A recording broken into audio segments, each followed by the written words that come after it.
Hello everyone. Welcome to my channel. Welcome to my studio. I'm Deb.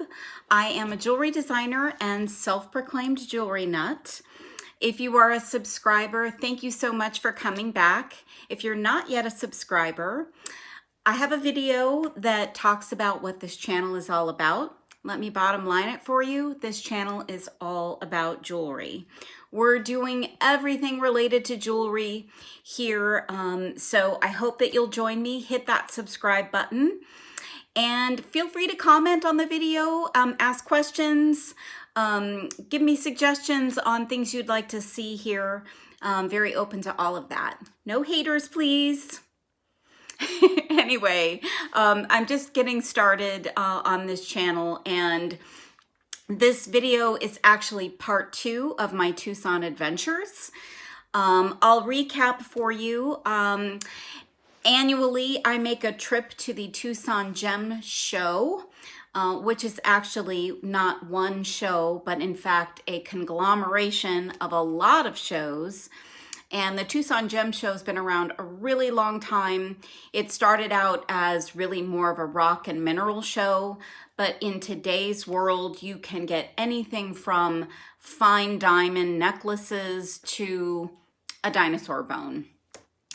There are shows that cater to jewelry makers and shows that cater to wholesalers that want to supply their stores and their online shops with lots of fun things, and rock collectors, rock hounds abound at these shows. If you look at social media at all and you are a jewelry maker or a jewelry lover, you may see big giant geodes or gemstones that are carved. It is really a feast for the senses, or sensory overload, or both. I find that every year I'm just amazed at the amount of material that's there. I can't imagine the truckloads that must come into that town every year. And, you know, hopefully less of a truckload on the way out, but certainly truckloads on the way out as well.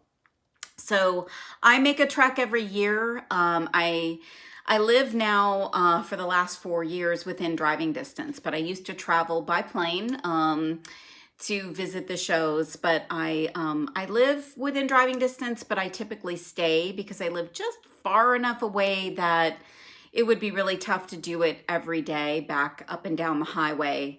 A lot of miles on the vehicle, and it would reduce my shopping time if I had to account for the travel time and sleep time. So anyways, I make the trip and I try and plan it out. So in a later video, you guys will hear me talk about tips and tricks related to attending shows, bead shows, gem shows, that kind of thing. I do think it's always important to have a little bit of a plan, a schedule if you can, and a budget. That's hard for these kinds of things, but it is great to have that, and a shopping list in terms of what you want to look for, what you want to pick up, unless you're just simply a looky-loo, and in that case, have at it. So recap wise, I was able to attend a number of shows. On my first day, I attended the Pueblo show, which is really sort of an eclectic collection of anything from jewelry tools to afghani beads to made jewelry to giant geodes. And I found myself picking up a number of things from vendors I hadn't purchased from before. In fact, I'll show you a couple of things. I thought I'd do a little bit of show and tell for this session as well. So I picked up quite a few cool gemstones. And if you follow me on social media, you may have seen a couple of postings. But sorry for the bag sound. I am always a sucker for lapis. I'm a huge lapis fan. My mother raised me on lapis. She really loved lapis. And of course, it was very prominent in the Egyptian times. And I am a huge Egyptian fanatic as well. So I picked up these absolutely amazing faceted lapis cubes. These are such nice quality, and the faceting just makes them shimmer, shine, glimmer, and glint. They are so incredibly fabulous. I'm envisioning a bracelet with these. I actually have, I think I picked up 2 strands of these. The color is absolutely stunning blue. And when you pick up lapis, you'll usually see some inclusions of pyrite, and that is very, very prominent in these. So that was a fun find from an amazing seller at the Pueblo show. Really a cool show. Always a fan favorite for me to go to the Pueblo show. I also every year pick up a little splurge for myself, a little piece of jewelry for myself. I actually picked up a couple of little things this year. I splurged the last show, 2 shows ago, with one pretty extravagant piece, but this year I picked up a few little ones. And sorry for my nails. I've been working in the studio quite extensively. Look at this beautiful ring. It's a simulated opal scarab ring on sterling. And the seller, I'm not going to remember his name, but he was from the Phoenix area. So I picked up a couple of little rings from him, and I'm wearing my scarab today. Ooh, I love it. So cool. So again, like feeding my Egyptian love. So I got that little fun ring. So that was Friday. I did the Pueblo show. Saturday, I did the Colors of the Stone show, which is also known as To Be True Blue. And that show really caters more to jewelry makers. And it's a retail show, not necessarily a wholesale show. So anybody can shop there. And for the last few years, it's been out at the Casino del Sol, which is a little further out from where a lot of the shows are. I like that show. And actually, I used to stay at the casino every year because I really liked their food availability and the access to that show. But I didn't this year. I stayed at a different location. But the Casino del Sol ballroom and adjacent areas usually are encompassed by this show. And pre-COVID, they had a tent outside and had a lot of overflow into other rooms. And this year, it was, it wasn't like all in the main ballroom. There were a few people out in the hallways, and there were a couple of vendors in some of the adjacent rooms, but no tent this year. So there were some missing folks from the show. But it was still a good show, and I saw a few of my jewelry making friends and vendors that I've purchased from before. And if you follow my social media, you may have seen I picked up some goodies from Patricia Healey. Patricia does amazing copper work. And when you go to her booth, which is so cheerful and exciting, she's just got trays and trays of pendants and beads and all kinds of jewelry findings. And as I was standing there talking to her, all of a sudden my radar went down to something I had never seen before in her booth. And I said, "Hey, how come I've never seen these before?" And she said, "Deb, those are always my show bestsellers." And I'm like, "Huh? I don't ever remember seeing them before." So I don't know where I've been, but she has these amazing leather bands, and she makes the buckle findings out of copper and brass. So look at that artisan work in those buckles.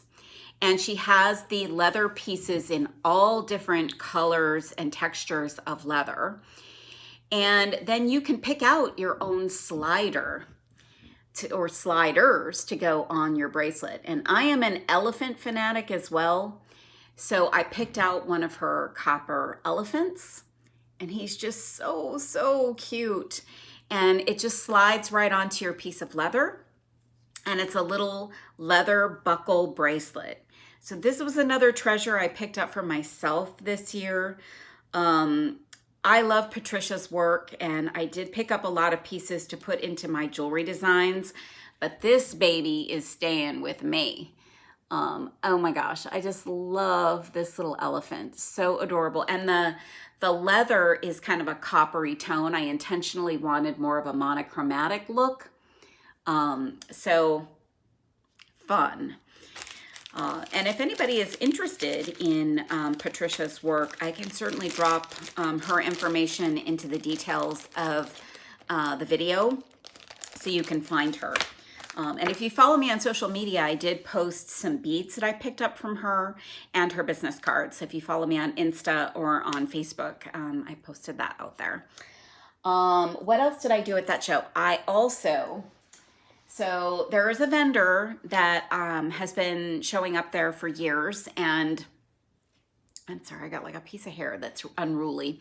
There's a vendor that has been showing up there for a number of years, and in the past years, I think their prices are a little high, but their inventory is so different than what I'm able to find anywhere else. So I love large wood beads and unusually shaped wood beads, and I've had trouble finding them. And so as I'm doing my searches online, and I'm going to have a video teaching you guys how to source materials coming up, but I have a hard time finding what I'm looking for, and this guy has good stuff. So I invested a little bit more than I would like in his beads, but let me just give you an example of what I was able to find. So these are both big and unusually shaped. So look at these bad boys. This wood, and actually I should also say the quality is amazing. So wood can sometimes be not so great quality, but these are amazing, amazing quality. And look at the shapes. They look faceted. So if I were to just string this on wire, look at the size of these and look at the depth of this design or the depth of these beads. They're just absolutely fantastic. So I paid more than I would like for these and my entire bag of goodies from them, but they are so nice, such great quality. They feel heavy, not heavy like too heavy, but heavy, good feeling in your hands in terms of beads. So I know I have information on the seller, but I'm not sure they sell in a retail setting. So if I can locate a way for you to shop retail from them, I'll put that in the details of the video. So those were a couple of highlights from my Colors of the Stone show. I also, on Sunday, headed out to the Gem Mall and Holodome, which are wholesale shows. And I was able to bring a couple of friends along as guests. And if you saw the other video, I think I mentioned that I am recovering from an ankle fracture, an ankle and foot fracture. And so I'm like really slow on my feet. And so we went into the first tent. There's like four or five tents at the show, and they were like, they ditched me after like the second booth because I was too slow. But we met up later for lunch and saw each other a little bit later in the day. But I think I got through about 90% of the first booth, maybe 75% through the second one, 5% through the third, and the fourth, I didn't even make it. I was so exhausted that day. I just felt like I had done so much more walking than I have in months. So that kind of put a little damper on things, but it didn't stop me from shopping because I did do some amazing shopping at that show. So let me share a little tidbit or two from there. So I really love these shows for some of the international finds, and there's a lot of wonderful Thai pieces and really beautiful beads and components and things that you don't find online, hard to find online anyways. And one of the vendors had like a clearance section. So I dug through that and found this really beautiful pendant. So it's a Thai pendant and, or no, a Tibetan pendant, sorry, Tibetan pendant. And it is repoussé metal on the back. So look at the beautiful detail, the floral lotus detail on the back, and then the floral on the front. And then this is a shell, a piece of shell. And the bail is super detailed. Probably can't see that quite as well, but this beauty, I mean, look at the size of it, was really, really affordable in terms of this kind of thing. It's not sterling, but it is a nice metal. I think it's like plated over copper, because I can see a tiny bit of copper coming through some of the pieces or some of the parts of it. But really lovely. I'm seeing this with a beaded necklace of some sort, and it's really nice substantive size pendant.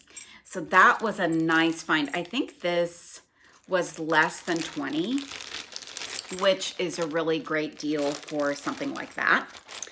And then I picked up a few of these, super fun. These are not turquoise, but they are a lovely turquoise toned stone embedded in a metal, large metal, hollow metal piece with some repoussé flowers on the side. And these are chunky. So these would be like a focal or a focal this way on a necklace. Probably a little too big for a focal on a bracelet, but super fun, super cool beads, love them. And the brassy tone is really cool. I got a few of them and they sound really cool. So that's one of my finds from the show. I also picked up, sorry guys, I also picked up some gorgeous gemstones from a vendor, and I also posted some of these on social media, but Red Creek Jasper hasn't always been my favorite, but I don't know, something hit me at this show and I just fell in love with the pendants and things that I found there. So I posted a small one, a smaller one on my social media, but this larger piece is a wow. So it's a flat, very nicely polished, but almost matte piece with 2 holes at the top. So look at the size of that as a pendant. I also have some Red Creek Jasper beads, which have the same polish. That might become a necklace right there. Not sure yet, but just the quality of the cuts. These have like a beveled edge on them. I was actually really surprised at the quality of these, and that I think is what really drew me to the Red Creek Jasper, which I really haven't been drawn to it before. I do like it. I have some beads. I've even made a bracelet recently with Red Creek Jasper, but I stocked up and have some other goodies in here too. But that was a fun find, and that was literally, I think, the second booth I spent some time in that day. So that was a fun trip that day, but an exhausting one. The next 2 days, so Monday and Tuesday, I really didn't do shopping days. So Monday morning, I actually headed to the Reed Park Zoo. And I usually do this every year when I head to the shows. It's a kind of a nice break from shopping and from the sensory overload of the shows. The Reed Park Zoo is a very small zoo. It's Tucson Zoo, but it's a lovely, lovely zoo. They take great care of their animals, and they've recently gotten some funding. So they've made some great improvements to the zoo, and they have a wonderful elephant exhibit. So being the elephant fan that I am, I go and I visit the elephants. They have an almost 2-year-old baby. I think she's almost 2, and then they have a almost 6-year-old baby that I used to follow on their zoo cam when I lived in the Northeast. So I go in and see the elephants and wander around. So I did that Monday morning, and then Monday afternoon, I headed out to an event called Mojo, which is a group of vendors. Let me grab my goodie bag from them. A group of vendors that made this event into a wholesale event. And they really wanted to focus on working with their wholesale customers, meeting with them, making appointments with them, and catering to their needs. And when they made appearances at retail shows in the past, sometimes it was tough to also interact with folks just wanting to see what was going on, and being able to have some true appointments with customers. So the sellers or the vendors, Belon, Jesse James Beads, Dreamtime Creations, Impress Art, Leathercord USA, and Tiara Cast. They set up shop in a really lovely setting out by the airport, and they had a fun way to display their new merchandise, do some demonstrations of use of their materials, and they also had a scavenger hunt for the participants in the show. So you could go around to each area, grab a piece of what would be a bracelet. And here's the card that shows the project that you could make when you ran around. I did not make mine. I got so caught up in talking with everybody and trying to get around to all the spots that I never made my project. But I've got all the pieces, so I'm gonna make it eventually. But the Mojo event was really great, and to see all of the new materials and tools and merchandise that are coming out from these folks, there's some cool things coming. So I'm very excited about Jesse James Beads has some wonderful enameled chain that they're launching, and Tiara Cast has Southwest and Western collection that has been launched, and it's really, really cool. And Belon has a ton of new things that are really, really fun.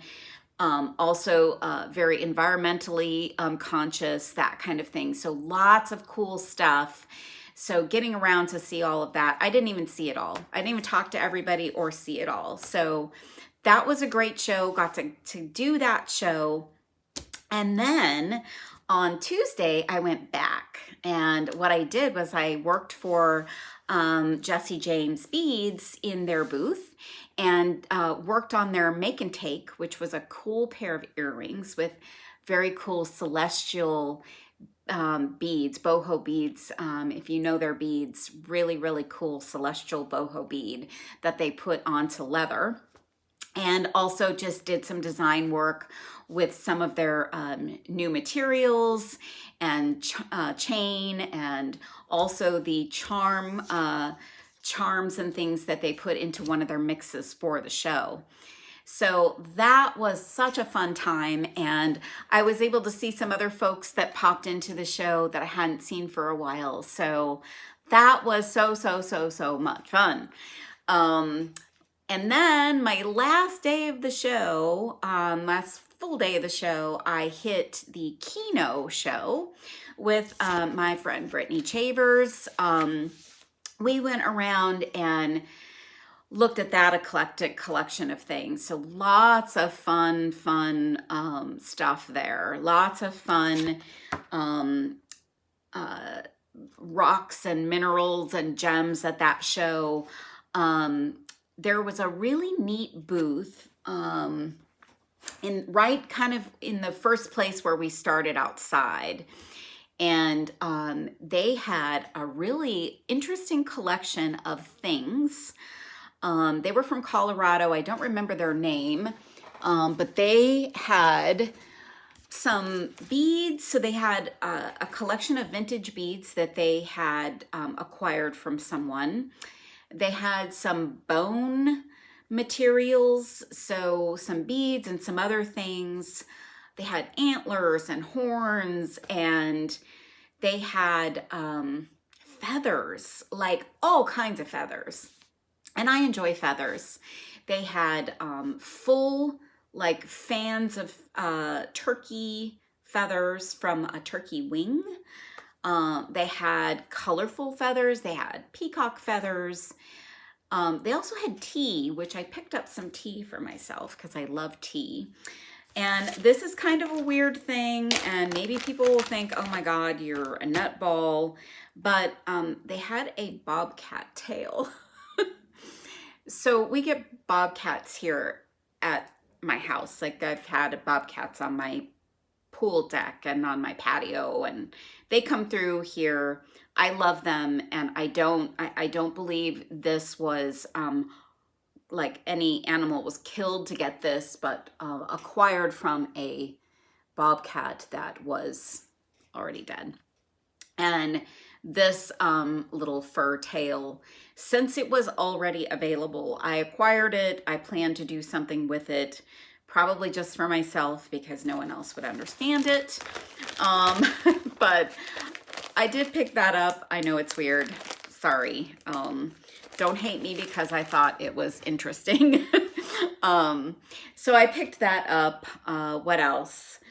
Also a fun acquisition of some afghani pendants and things, which a lot of folks may not appreciate, but I have a great appreciation for them. And I'll do another video or post of those specifically because they're interesting, and I have a little bit of a story to share about them. So I shopped till I dropped. I saw a lot of great friends, a lot of great people, and soaked up all that creative energy. One of the things about the Tucson Gem Show is that it really feeds my creative soul. So I come home so sparked, so interested in getting started to do some things with the pieces I acquired, but also to get back to some things that were in motion. So I have been back in my studio the last few days, finishing up some things that I had in motion when I left, and also making some new things as well. So I've got some fun things I've been making. I made my fun little hamsa earrings that I've got on. Those were fun.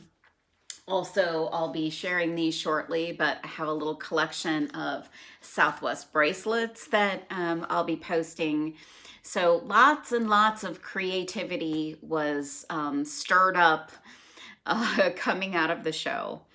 So I had a great time. Thank you for indulging me in sharing my stories and my goodies. If you like this video, give it a thumbs up. Feel free to comment, ask questions.